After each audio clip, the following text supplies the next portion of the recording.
Greetings, urban farmers, gardeners, and healthy food visionaries.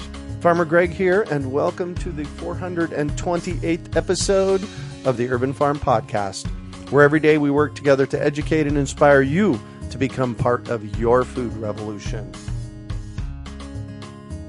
Do you want to save money at the grocery store? Eat more organic whole foods, cultivate food security, and feel more connected to the earth? If so, then growing your own food is a no-brainer. You wouldn't believe how many people come to me claiming they can't grow their own food. They think they don't have enough space, that they're too busy, or that they simply don't have what it takes. Perhaps you've fallen for one of these gardening myths. If you think you can't grow your own food, or if you think the only food you have access to is what you buy in the grocery store, I have a life-changing webinar that you need to see. It's free and will help you unearth your inner gardener. I've helped thousands of people just like you grow their own food.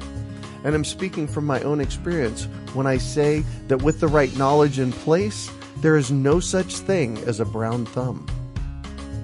With this free webinar, you can begin making your own garden dreams come true and start growing delicious, nutritious food for your family. Just text GARDEN to 44222 or go to iwanttogarden.com and you'll receive our free webinar about the 7 key factors you need to know to grow your own food. Remember, that's GARDEN to 44222 or iwanttogarden.com. Today on our podcast, we have someone who is building an urban farm dream. We're talking with Chad Chase about urban farming as a business. Chad is the co-owner of Urban Grounds Coffee Company, a full-service coffee shop on wheels sourcing ethical, natural, local, and wholesome products and ingredients. He is also the co-owner and operator of Arrandale Farms, a 2-acre farm in northwest Phoenix that focuses on various fruit trees, field crops, and chicken eggs. They currently sell farm fresh eggs at the Phoenix Public Market and the Ahwatukee Farmers Market, and in the coming months we'll be adding fresh fruit and vegetables as well. Welcome to the show today, Chad. Are you ready to rock your urban farm? Let's do it. Excellent. So I shared a bit about you. Can you fill in the blanks for us and share more about the path you took to get where you're at today? Yeah, so me and my husband, Anthony, we used to live in Levine, and it all started with just 2 chickens. We had 2 hens down there and just really enjoyed them and their personalities. And we decided to look for a larger property. We found one in Northwest Phoenix. And after that, kind of just took off from there. We always say that chickens were the gateway animal for us. Absolutely. And so now on our farm, we have emus, alpacas, goats, ducks, and then the main thing that we have are chickens. So we raise them to produce eggs and then sell them at the local farmers markets, like you had just said. Wow. So there was a time when you weren't farming and making a living at it. What were you doing? I actually grew up in Iowa, and so I lived around farms pretty much my whole life, but I was never a farmer. And I went to school, so I started off with a certificate of entrepreneurship because I just always loved the business aspect of life. And after that, my grandmother had passed away in 2009, which was a huge thing for me in my life. And I transitioned kind of to a place where I wanted to help others through that difficult time too. So I went to school for mortuary science back there.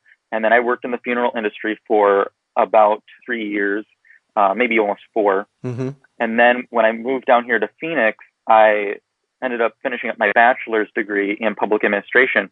So for the last 5 years, I had been working for the Department of Public Health for Maricopa County. And so then with that, kind of pivoted from all of that stuff to the farming aspect as a hobby. And then it just kind of grew into this thing where we thought, what we really want to do is run this as a business to hopefully someday fund a foundation that kind of is geared towards farm to school and able to fund school lunch programs in the Valley. So that's kind of a long-term goal and why we got into farming. Wow. Well, I love that you have this long-term vision. I am a big believer if you're not planning out 100 years, you're not thinking big enough. And so Yeah, yeah. I always love it when people have their eye on a future farther out than 3 months, Yeah, and for us too, I mean, I grew up, my grandmother was very important to me. I mean, she is the reason why my career had pivoted the first time, and kind of what has been the underlying notion of this foundation of giving back to a community. She was a very socially aware individual and believed heavily in making sure that those who are the most underserved in our community are lifted up. And Anthony and I both feel that hungry children don't learn, and malnourished children don't learn well. Yes. But that does result in an economy that we can't retire in. And so it's just as important for us to invest in them as it is to invest in our 401k. Yeah, exactly. So you're actually raising food. You've got alpacas. What do you do with alpacas? Yeah, so we really love alpacas. I mean, their personalities are wonderful. We shear them every spring. We've collected the fiber. We haven't done anything with the fiber yet. It's all in bags, and we just have not found a market for it yet. I know it's out there. I know people knit with alpaca fiber. We just haven't gotten there. So what we do is, oddly enough, they like to poop in one place, kind of like cats or, yeah. And so it's really easy to collect the poop. And the poop is really good and nutritious for our compost pile. Oh, yes. And so we collect it and compost it. So that's their main objective here on the farm. Mm-hmm. And other animals that you have? Yeah, so the goats, I had gotten Anthony for his birthday the first year that we had the farm. We had really no other animals besides 2 cats and 2 dogs. And so I thought, well, we need to try, some larger mammal that we can raise. Mm-hmm. So I bought him goats, and so that's why we have those. They don't really produce anything, but they definitely keep the weeds down. Oh, yes, they do. So from that perspective, they're really valuable. Yeah, for sure. They eat pretty much anything. Yeah. Well, and they're harvesting the weeds and the pretty much everything and turning it into, again, manure for your compost pile, right? Exactly. Yep. Theirs is a little bit harder because they don't go in nice piles like the alpacas. Yeah, exactly. And then you have chickens. And how many chickens do you have? Laying hens. We have a large number of hens for our area. It's kind of interesting because obviously you have city ordinance and you have state laws, and you really figure out how to navigate those things. So we have land lease agreements with one of our neighbors so that we are above the 2.5 acre requirement for the city to have more than 20 hens per half acre. Oh. It's very strange. Yeah, the ordinance says that you can have 20 hens per half acre up to 2.5 acres. And then once you're over that, it's unlimited. So we had kind of circumvented it by having a land lease agreement with one of our neighbors. And then that puts us just over the 2.5 acres. And so we have about 400 laying hens. And that's anywhere from chicks to actually laying. Right. And we also, it kind of segues into something that we have taken to heart. And that's making sure that your neighbors are aware of what you're doing and, talking to them. And we have had those conversations where, chickens produce a lot of poop. We make sure that we are cleaning their pens constantly, adding wood chips. And so we have told all of them, if you have any issues, please come to us and, we will take care of it or solve the problem, between us and making sure that we're cleaning up things. If there's a certain smell, we, take care of that as well. So just staying in contact and communication. It's really interesting. All of our neighbors really, really love us, and we love them. Yeah. Well, and that doing that ahead of time work, I did that here at the Urban Farm 20 years ago when I started calling this the Urban Farm and opening it up publicly. I just was really straightforward with my neighbors. I told them what I was up to. I worked with them. I shared eggs with them and shared fruit with them, and it makes all the difference in the world. And now they're all enrolled, and wow, we got the Urban Farm on our street. And I suspect you live in the same kind of a neighborhood. Yeah, so we are in Sunburst Farms in Northwest Phoenix, and this is such a unique area. We were always designated as agricultural lifestyle in an urban setting. And that's been all the way back since the inception of Sunburst Farms, which started in about 1969. Wow. So you have a farming history on the land that you now tend to. Tell me about that, because I know there were some fun things that happened back then when they first started Sunburst Farms. Yeah, so we have a private irrigation district, which we pump water from a well here on 2 pieces of property that the district owns. And very few areas in the valley can actually say that. Most flood irrigated properties are receiving water from canals. Yeah. And ours is actually coming from wells. So back then, when the irrigation district was established, there was also another association. I believe at first they were together and then they were divided at one point in time. But the other side of the association, you could actually join and rent and lease equipment to farm your property. The interesting part is it went even further to where you could actually hire somebody from the association to come out and teach you how to plant and grow field crops. Wow, really? Yeah, it was crazy. I mean, for 1969, it was very much ahead of its time. That was very forward thinking. Yeah, and the history of this property actually goes beyond 1969. It was a huge farm before it was homes, and we are still using the original farm irrigation system that was put in place back then. So I used to run a booth at a farmer's market 20 years ago when I was in college. That was one of the ways that I made my way through college.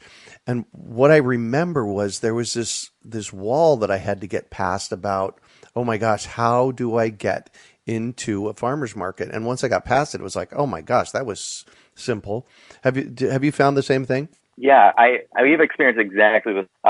We would go to farmers markets and we would kind of explore as a customer and really see it through the customer's eyes. And yeah, it was like, how do you get in here and how do you start selling? And you see a lot of competition and it kind of makes you worry. For us, we started using a program that is at both Phoenix Public Market and Uptown Farmers Market. And I think there are a few other high street farmers market they're at as well, but it's called the Community Exchange Table. Oh, yes. And it is such a great organization. Chip is the director of it. And then we have a few table managers, some that work at Phoenix Public Market and some that work at Uptown. Obviously, they're running at the same time, so they're not the same person. But it was a quick, easy way to get our product at the farmers market and to really test out what people want and how it should be packaged. And that's how we kind of started. So that was your gateway in.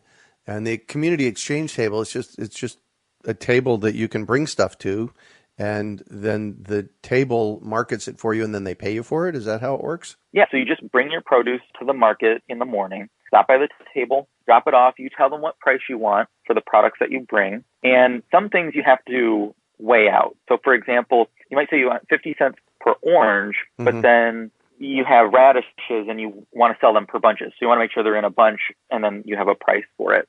And then what happens is at the end of the month, you'll receive a check for the amount that you sold minus 20%. And that 20% goes to the market fees as well as the administrative costs for the booth managers and other administrative fees.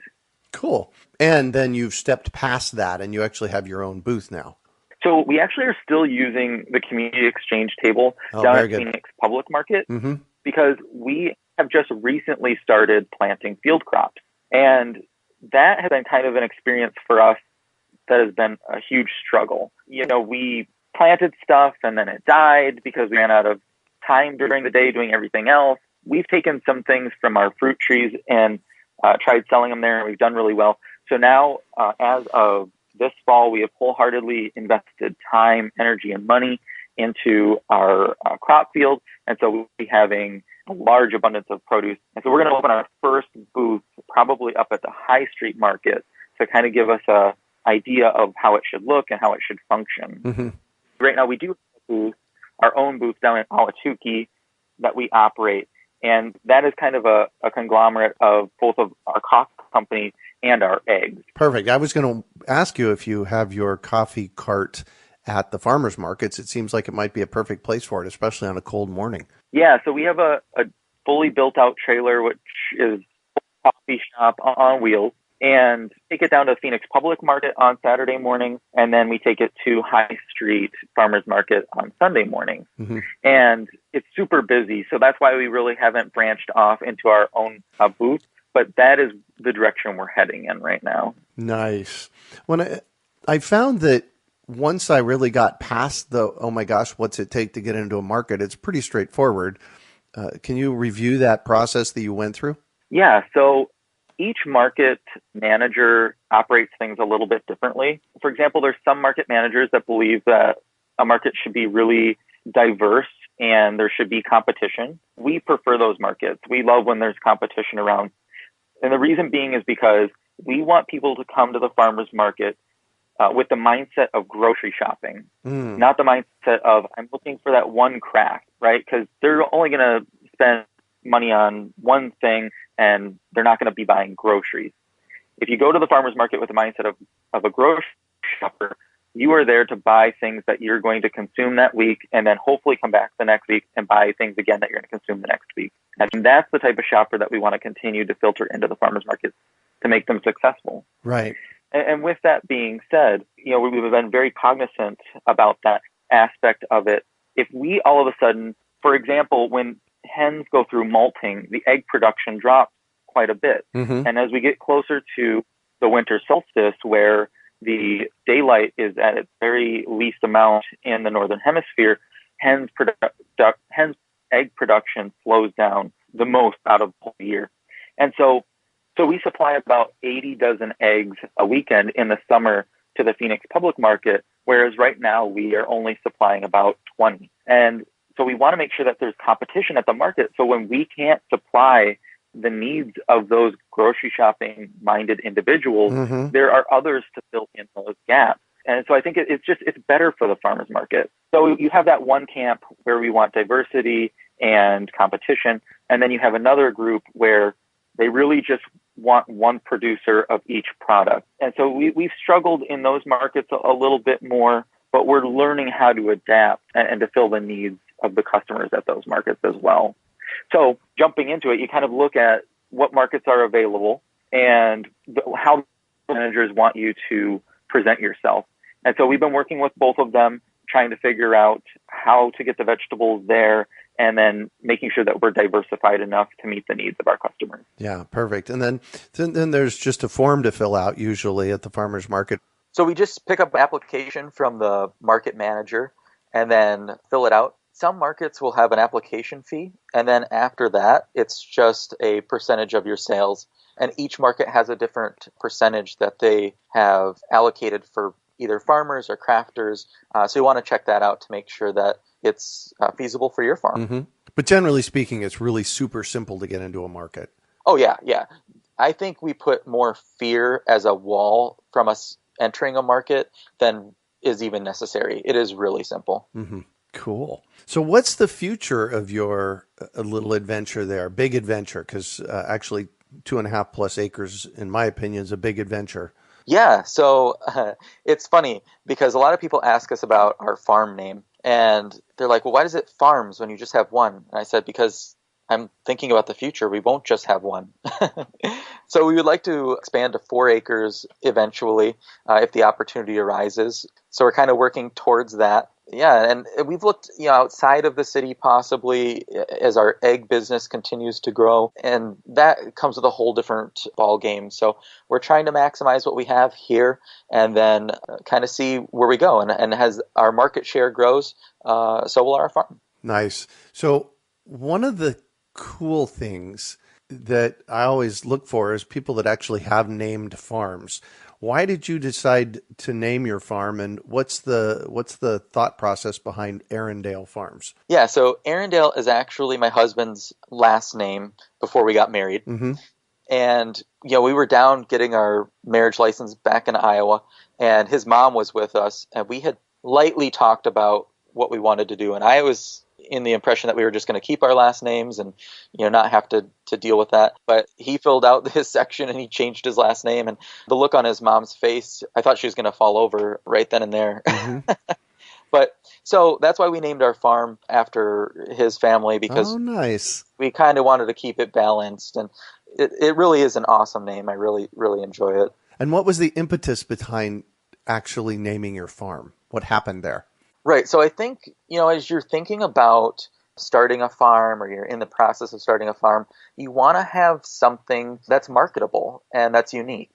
And so I think having that brand identity for us was really important And so we went through this whole logo design. The colors that we chose represent certain things, like the green hopefully invokes a sense of freshness. The brown in our logo represents, earthiness and natural aspects of what we grow. And then the tractor is just part of our heritage as far as, me growing up in Iowa, and a lot of my family members work for John Deere. So beautiful. Well, good job, man. I love it when people head in the direction of feeding our community. So high five to you. Thank you. Thanks. So I'm going to shift on you, and I'd like for you to talk about a time you failed, how you overcame that failure, and what you might have learned from it. Yeah, so one thing that I had failed on is it all circles around trusting people. And I just freely trust people, and I try to give people the benefit of the doubt. And when we started the process of planting field crops the first time around, we found somebody to partner with to work for us and plant crops and weed the garden and harvest. And, I put a lot of faith in them, and then they really took advantage of us and kind of ran off with some of our equipment, and it really hurt. And I really did feel like I failed because, I thought, man, this was a person that I felt like the community that we were in trusted, and I kind of put that trust behind them too. I didn't reach out to anybody else. I think that was the greatest failure. I didn't check with other people to see how trustworthy this person is, and how much we can believe in that person in fulfilling their obligations and being on your farm, around your equipment, and around your animals. And so I think that was my greatest failure. Yeah. I've had woofers here. The woofers, for those of you out there that listening that don't know what that means, it's willing workers on organic farms. And if you type in WWOOF on a search engine, you'll come up with all kinds of resources about it. But one of the things that I always did with woofers here before they arrived is I always required 3 references. And I always checked up on the references, and I found it made a huge difference for me. So, something to think about there. Yeah, that is definitely a great tip. So how did you recover from that? I started looking around, and just like you, found some pretty good references for 2 people that, again, are within the community that we operate in. So they work for the community exchange table on the weekends, and then they come over during the weekday and help us farm. No, and they're just 2 wonderful people, and they have a passion for growing, and that's really what we want to find for team members. We want to find people that have a passion for what they're doing, and that we can give them the tools to really fulfill themselves and a part of our business strategy. Yeah, cool. So what do you consider your biggest success? I think our biggest success is going where we haven't gone before and always asking the question, why? I think I drove the Arizona Department of Agriculture crazy when we were changing license from nest run producer to a producer dealer license. And the reason being is, you're making a huge jump from just collecting the eggs out of a nest and throwing them in a box and, putting them on a table at a farmer's market to now we have to wash our eggs, and we have to make sure that we are in compliance with USDA standards on both washing those eggs and our labeling requirements, and then the refrigeration requirements that we have to fall under. And then we are inspected quarterly by that department. Wow. Yeah. So it's a huge to do. So as we went through that process, again, it's kind of like entering the farmer's market. I felt like there was this huge wall there, but we continued to ask questions and planned ahead and really made sure that we were going to meet or exceed the requirements that the governing agencies had set forth. Wow. So that must have been quite a process to go from nest run to producer. Can you tell me, what does nest run mean and what does producer mean, and how did you get there? Yeah, so nest run eggs are just eggs that are taken directly from the hen's nest, maybe lightly cleaned off with a paper towel or something, and then put into a box. The idea behind that is that the eggs should properly be washed by the individual that's purchasing them prior to consumption. So eggs are porous, right? And so if you introduce cold water to them, the membrane inside the egg starts to shrink, and it has the potential to pull contaminants and bacteria into the egg if you washed it with cold water. Now, if you wash it with water that's between 90 degrees and 120 degrees, the membrane actually expands, giving you the opportunity to wash those contaminants away before the egg membrane shrinks. Wow. I didn't know all that. Good job. It's really interesting. And so we had to search all over the place for an egg washer that had both a washing part of the system and then a sanitizing part of the system, and it had to run at or above 90 degrees and had to have special USDA brushes in it. So we found a family out of Texas that actually built our machine, and they do such a wonderful job building these things and at such a reasonable price. The system that we bought was probably around like $6,000, where some of these larger companies out of the Midwest, I mean, you're talking like 30,000 upwards to 50,000. Yeah. And how many dozen eggs are you selling a week? In the summer, at our peak, we were probably around 80 dozen. Wow. Well, I should say 80 dozen at the farmer's market, but we also wholesale to a bread company called Proof, who's also at the farmer's market. Oh, nice. Yeah, so they would take our runoff, and they were probably getting like 40 dozen a month. So we're probably somewhere around 130 dozen eggs. Wow. That's a lot of eggs. It is. If you visit our Facebook page, we post pictures of us cleaning eggs all the time, and they're just this huge table full of multicolored eggs. It's pretty cool. It's a process. Wow. So what drives you? That's a good question. Some days I wonder. Living on your farm is something interesting. You wake up and you think, if I don't open the curtain, maybe it doesn't exist. Right. Because all the work can be very overwhelming, and so you do have to have a certain level of drive. But I think having that plan, having that end goal, and knowing that you can make a difference in your community, both on a health aspect as well as feeding people, it really, I think, is the pinnacle of what drives both Anthony and I. Mm-hmm. Wow, cool. So if you could recommend one book for our listeners, what would it be and why? Yeah, so one of my favorite books is called Raving Fans, and it is by Ken Blanchard and Sheldon Bowles. And the idea behind this book is all about customer service and how you change just mediocre customers into raving fans. So people are going to talk about you to their friends.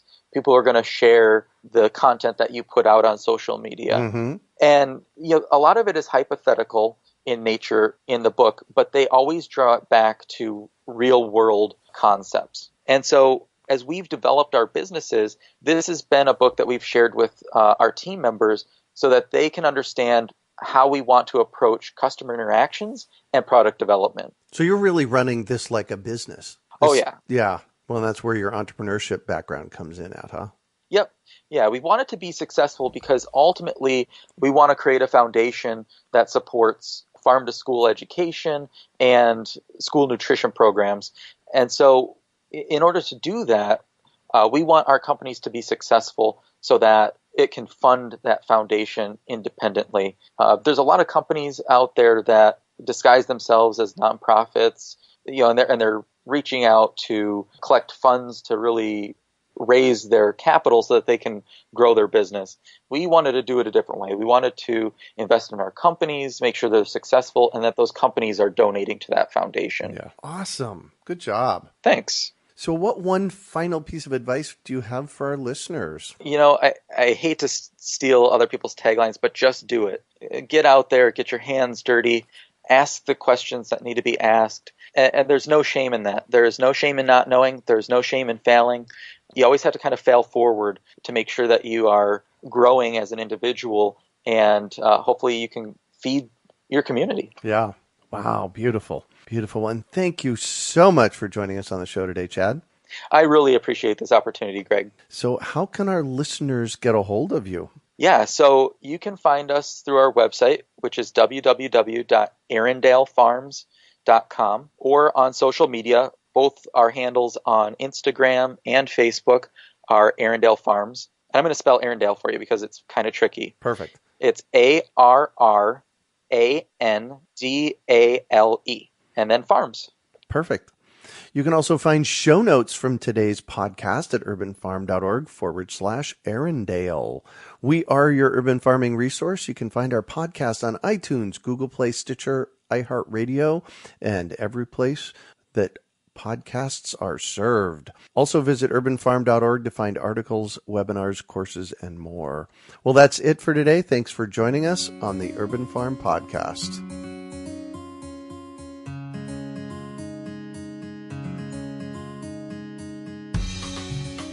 Do you want to save money at the grocery store?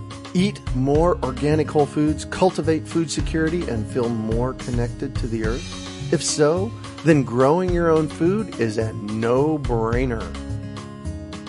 You wouldn't believe how many people come to me claiming they can't grow their own food. They think they don't have enough space, that they're too busy, or that they simply don't have what it takes. Perhaps you've fallen for one of these gardening myths. If you think you can't grow your own food, or if you think the only food you have access to is what you buy in the grocery store, I have a life-changing webinar that you need to see. It's free and will help you unearth your inner gardener. I've helped thousands of people just like you grow their own food, and I'm speaking from my own experience when I say that with the right knowledge in place, there is no such thing as a brown thumb. With this free webinar, you can begin making your own garden dreams come true and start growing delicious, nutritious food for your family. Just text GARDEN to 44222 or go to iwanttogarden.com and you will receive our free webinar about the 7 key factors you need to know to grow your own food. Remember, that's GARDEN to 44222 or iwanttogarden.com.